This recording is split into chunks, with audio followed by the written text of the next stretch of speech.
আসসালামু আলাইকুম। মাত্র ২ দিনের ব্যবধানে সিলেটের গোয়াইনঘাট উপজেলার অবস্থা আপনারা দেখরায় যে ভিডিওটা যেখান থেকে করা হইছে এটা হইল গিয়া আমরা বাড়ির main road Radhanagar to Gowainghat. ওখানোর আশেপাশে যত মানুষের ঘরবাড়ি আছে সবকিছু পানির নিচে তলিয়ে গেছে, যেটা পাহাড়ি ঢল হওয়ায় এটা হঠাৎ করিয়া ২ দিন আগেও যে কাঠফাটা রোদে মানুষ অতিষ্ঠ আসলা, আর আজকে এই বন্যার কারণে মানুষের ঘরবাড়ি সব তলিয়ে গেছে।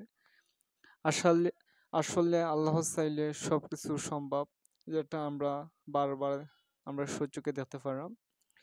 গত কয়েকদিন আগে যে উপকূলীয় অঞ্চলে যে ঘূর্ণিঝড়ের কারণে হাজার হাজার মানুষের ক্ষয়ক্ষতি হয়েছে, আপনারা যারা সোশ্যাল মিডিয়া দেখছেন তা অনুধাবন করতে পারছেন।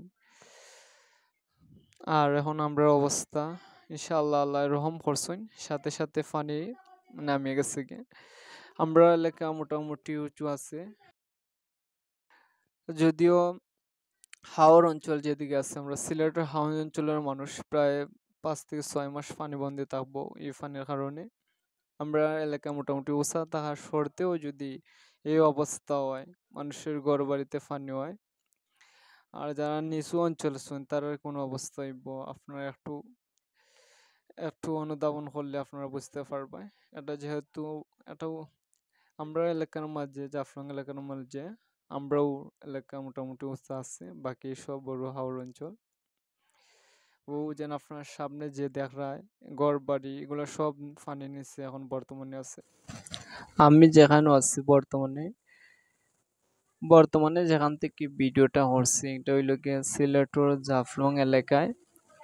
আমার বাড়ি এখান দাঁত যে রোড গেছে ও রোডও তো আপনারা দেখরা যে আশেপাশে আমি রোড থেকে ভিডিও করলাম, আশেপাশে যে জায়গা আছে সব সাইডে হইল গিয়া ঘর বাড়ি, সব ঘর বাড়ি কিন্তু পানির নিচে তলিয়ে আছে। ও আপনারা দেখরায় একটা বাড়ির বাথরুম অবস্থা ও দেখরায় তো।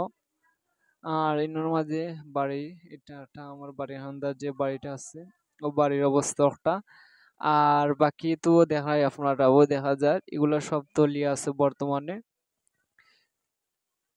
আসলে আল্লাহ রহম করছেন, বর্তমানে পানি খুবই বিপদসীমার নিচে আছে।